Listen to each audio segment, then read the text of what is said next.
The story around Shedeur Sanders didn't slowly evolve. It didn't organically mature. It flipped, and it flipped fast. One week, the conversation was about why he wasn't ready. And the next week, the same voices were lining up to explain how this was all part of the plan. That kind of shift doesn't happen by accident. Because if you've been paying attention, nothing about Shedeur suddenly changed overnight. The throws didn't magically appear. The poise didn't come out of nowhere. The leadership didn't just show up because someone finally allowed it. What changed wasn't the player. It was the comfort level of the people talking about him. Once the results became impossible to ignore, the narrative had to move. And that's where things get interesting. For months, fans were told to be patient, told they were imagining things, told they were part of some cult. For believing a fifth-round pick might actually be better than advertised. The story around Shedeur Sanders didn't slowly evolve. It didn't organically mature. It flipped, and it flipped fast. One week, the conversation was about why he wasn't ready, and the next week, the same voices were lining up to explain how this was all part of the plan. That kind of shift doesn't happen by accident. Because if you've been paying attention, nothing about Shedeur suddenly changed overnight. The throws didn't magically appear. The poise didn't come out of nowhere. The leadership didn't just show up because someone finally allowed it. What changed wasn't the player. It was the comfort level of the people talking about him. Once the results became impossible to ignore, the narrative had to move. And that's where things get interesting. For months, fans were told to be patient, told they were imagining things, told they were part of some cult. For believing a fifth-round pick might actually be better than advertised. The message was clear. Trust the process, trust the evaluations, trust the people in charge. But now that the film tells a different story, those same voices are asking everyone to forget what was said before. Suddenly, the explanation is development, extra meetings, quiet mentorship, a master plan unfolding behind closed doors. And while reports claim Kevin Stefanski spent extra time with Shedeur, the timing of when that credit surfaced raised eyebrows. Because those meetings didn't start last week. The work didn't suddenly begin after the first strong performance. So why is the credit being emphasized now? That's the question no one wants to sit with, because it forces you to revisit the earlier claims, the doubts, the warnings, the dismissive language. It forces accountability, and accountability makes people uncomfortable. This isn't about tearing anyone down. It's about consistency. If you tell the truth, you don't need something to rewrite history. But when the story keeps changing, it usually means the original one didn't hold up.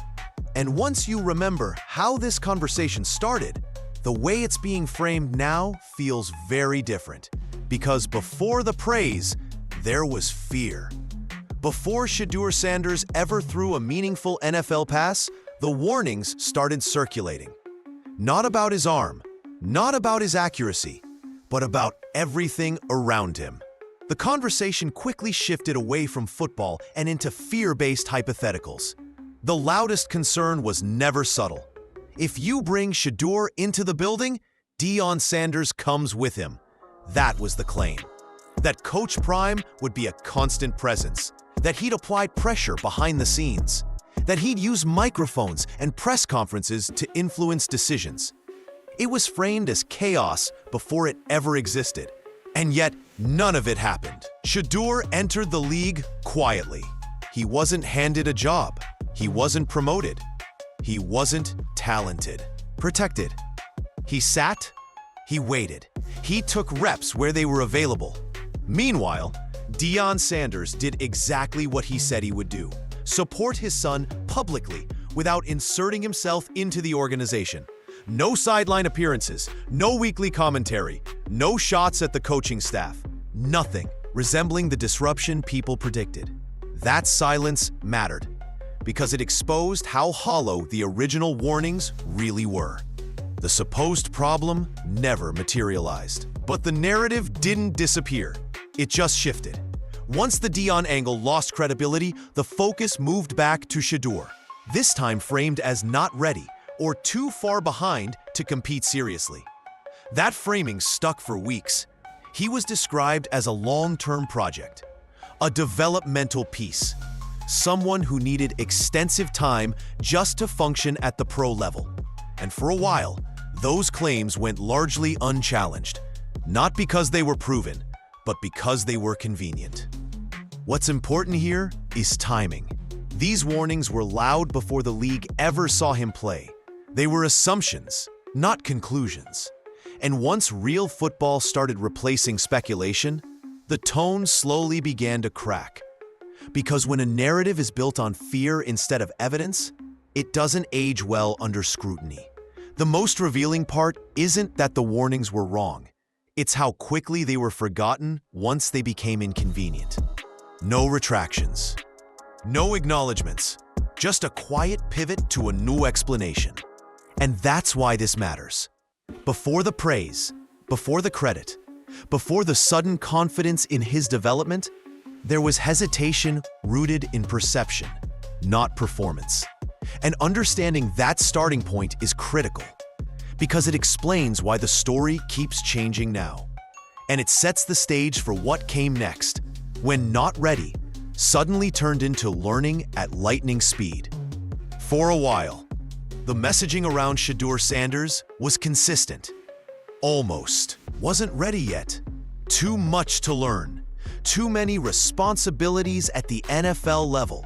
The speed, the protections, the language, the adjustments.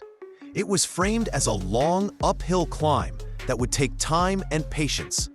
Then, almost overnight, that tone changed. Suddenly, reports claimed Shedeur was learning lightning fast, that his football IQ was always high, that the only issue was exposure to pro concepts. The same people who emphasized how far behind he supposedly was began highlighting how quickly he was catching up. And that's where the disconnect started to show. Because learning curves don't suddenly flatten unless something else forces the conversation. What makes this shift worth examining is that the reasons given for his early struggles didn't disappear. The NFL didn't get slower. The playbook didn't shrink. The responsibilities didn't magically simplify. What changed was that Shedeur started executing, and the results became visible. That forced a reframing. Instead of questioning whether he belonged, the conversation pivoted to how impressive his adjustment supposedly was. Extra meetings, long hours, film study, office time. All of those things may be true, but none of them were new. Quarterbacks don't suddenly start studying once the spotlight turns on. That work happens long before the praise follows. So the real question becomes this: if the tools were always there, why was the doubt so loud to begin with? It's been said that Shedeur entered the league with strong football acumen, but needed to bridge the gap between college and pro structure. Fair enough, but that explanation doesn't align with how extreme the early skepticism was. The narrative wasn't cautious, it was dismissive. And now, that dismissal is being quietly walked back. There's also something revealing about how the timeline is being presented. The improvement is being framed as sudden, almost miraculous, as if weeks of exposure unlocked something brand new. But anyone watching closely knows this didn't come out of nowhere. The accuracy, the composure, the ability to process under pressure. Those traits don't materialize overnight. They reveal themselves when opportunity finally meets preparation. That's why the lightning-fast learner label feels more like a correction than a discovery. Not a breakthrough, but an adjustment to a narrative that could no longer hold up under film. And once that shift happens, the story doesn't just change direction, it starts protecting itself. Because admitting someone was underestimated is harder than claiming they simply developed quickly. And that's exactly where this story was heading next, toward credit, explanations, and a new version of how things were always supposed to go. Once the narrative shifted from not ready to learning fast, the next move was predictable. Credit had to go somewhere. And suddenly, Kevin Stefanski's name was placed at the center of the story. Reports began emphasizing extra meetings, office time, one-on-one film sessions. The idea being pushed was simple. Shedeur Sanders didn't just improve, he was developed. And not just developed, but carefully shaped behind the scenes by the head coach himself. On the surface, that sounds reasonable. Coaches coach, quarterbacks meet. That's how the league works. But when you slow the story down, the logic starts to wobble. Because Shedeur wasn't the starter. He wasn't the first option. He wasn't even positioned as the immediate future. For weeks, he was described as a distant project, while others took first-team reps and controlled the offense. That context matters. A lot. So here's the question people aren't asking out loud. If Kevin Stefanski deserves credit for Shedeur's rise, what does that say about everyone else in the room? It's been said that Shedeur spent significant time learning the offense directly with Stefanski. Fine. But are we really supposed to believe those meetings were exclusive? That other quarterbacks, especially the one hand-picked to start, weren't receiving the same access, attention, and preparation? That's where the credit argument turns uncomfortable. Because if Stefanski's guidance is the reason Shedeur looks composed, accurate, and in control, then that same guidance existed for others who didn't show the same results. And that's not an attack, it's a reality check. Coaching isn't selective magic, it's a shared environment. This is why some fans see the sudden credit giving as revisionist. Not because Stefanski didn't contribute, but because the timeline doesn't match the story being told. The work didn't suddenly begin after Shedeur performed well. And it certainly didn't happen in a vacuum. What's really happening feels more like narrative insurance. A way to explain why the earlier evaluations missed. A way to say, see, this is what we were building toward, without admitting the original assessment may have been flawed. And that's the tension at the heart of this debate. Giving credit after results appear is easy. Explaining why those results weren't recognized earlier is harder. And instead of addressing that gap honestly, the story shifts toward development, as if progress invalidates prior doubt. But it doesn't. It just exposes it. Because if Shedeur truly needed years of work, this wouldn't be happening now. And if he didn't, then the credit conversation isn't about development. It's about saving face. And once you ask that question honestly, the comparison everyone's avoiding becomes unavoidable. Once Kevin Stefanski's name entered the credit conversation, one comparison became impossible to avoid. Dillon Gabriel. Not because of personal dislike, not because of fan loyalty, but because the contrast exposes a glaring double standard that never gets addressed directly. Dillon Gabriel wasn't an afterthought. He wasn't a surprise option. He was hand-picked, drafted earlier, viewed internally as the safer choice.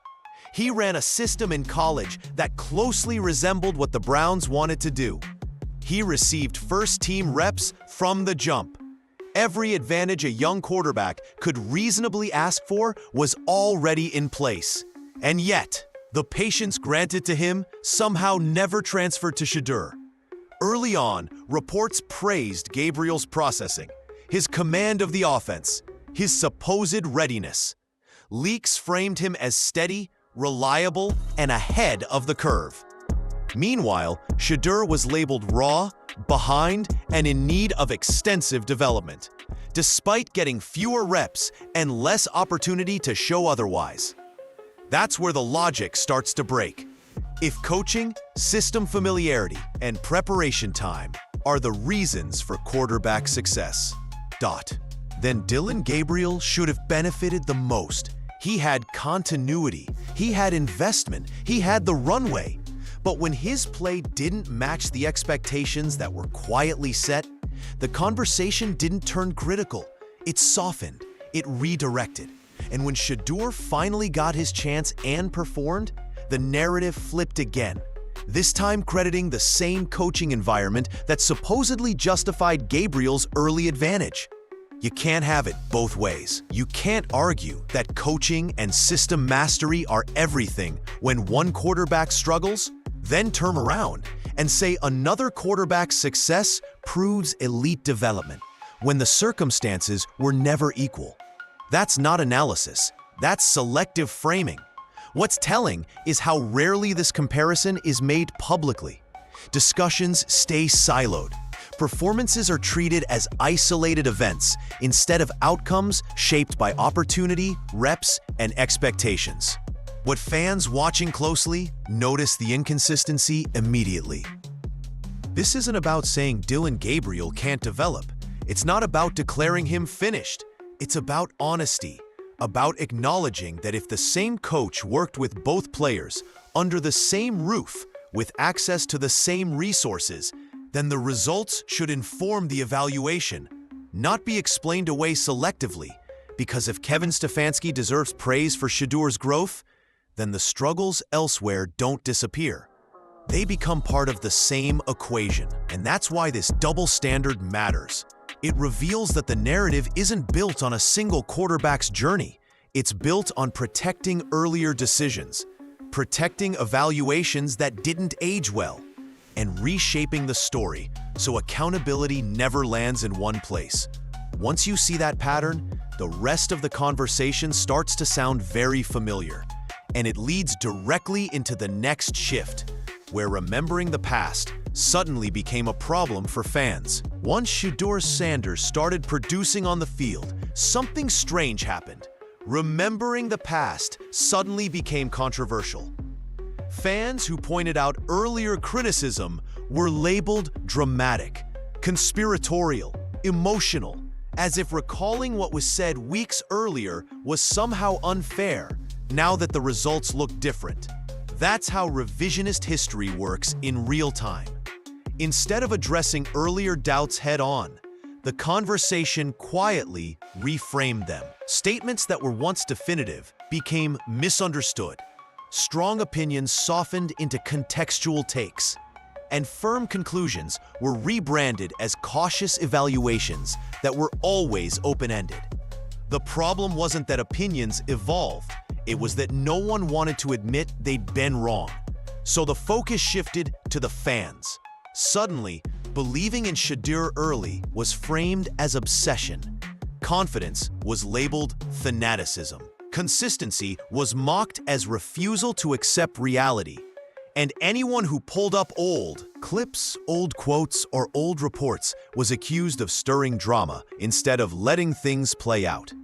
But that accusation misses the point entirely. This wasn't about demanding praise or victory laps. It was about accountability. About acknowledging that the tone, the language, and the certainty used earlier didn't match what we're being told now. Because when narratives are honest, they don't need amnesia to survive. What made this revisionism especially obvious was how fast it happened. There was no cooling off period, no gradual reassessment, just a sudden insistence that the past didn't matter anymore, that the only thing worth discussing was the present. That's convenient when the present contradicts the foundation of earlier takes. And here's the part that sticks with people. Fans weren't asking analysts to predict the future. They were asking them to own the past. To say, we underestimated this, or we were too harsh, or even, we didn't see this coming. Any of those would have worked. Instead, the story was rewritten to suggest this outcome was always inevitable. That's why frustration built. Because when media narratives shift without acknowledgement, trust erodes. It creates the sense that opinions aren't based on film or performance. They're based on positioning, on staying aligned with whichever explanation feels safest in the moment. And once fans notice that pattern, they stop listening passively. They start comparing, they start remembering, and they stop accepting being told they imagined what they clearly heard. Revisionist history doesn't just rewrite events, it rewrites credibility. And that's why this phase of the Shedeur Sanders conversation feels louder than the rest. Not because people are angry, but because they're tired of being told the story was never what it clearly was. And once that trust cracks, the only thing that can fix it is the one thing that hasn't happened yet: honesty. Eventually, narratives collide with reality, and for Shedeur Sanders, that collision happened on the field. Not in theory, not in projection, but under pressure that most young quarterbacks never survive. This wasn't a clean situation. It wasn't a stable environment designed to ease a rookie in. The offensive line was patched together. Backup linemen were playing out of position. Protection was inconsistent, and the pressure rate he faced was among the highest any quarterback had seen all season. Those are the conditions that usually expose players, not elevate them. And yet, instead of folding, Shedeur delivered. What stood out wasn't just the production, it was how it happened. He stayed composed when pockets collapsed early. He kept his eyes downfield when escape routes disappeared. He delivered throws on time while defenders were closing fast. These weren't scripted plays designed to protect him. These were real NFL situations where decision-making matters more than arm strength. Context matters here because it was largely ignored. When other quarterbacks struggle behind unstable protection, explanations flood the conversation. Injuries, scheme, lack of continuity. But when Shedeur succeeded under those same conditions, the response shifted to minimizing the opponent or reframing the performance as situational. The standard changed again. That's when the conversation was forced. Because performances like that don't fit neatly into pre-built narratives. They don't allow easy dismissal. When a rookie produces under extreme pressure, especially in limited starts, comparisons start surfacing whether people want them to or not. Stat lines place him alongside established names. Situational efficiency raises eyebrows, and suddenly, silence isn't an option. It's also why validation from respected voices carried weight. When experienced quarterbacks and analysts pointed out accuracy, pocket control, and composure, it disrupted the cycle of excuse-making. Those evaluations weren't based on hype, they were based on film. And once film speaks, the tone has to change. That's the moment when development stories accelerate, when credit discussions intensify, when explanations rush in to catch up with what already happened. Not because everyone suddenly believes, but because ignoring it becomes impossible. This wasn't about one game or one opponent. It was about proof of concept.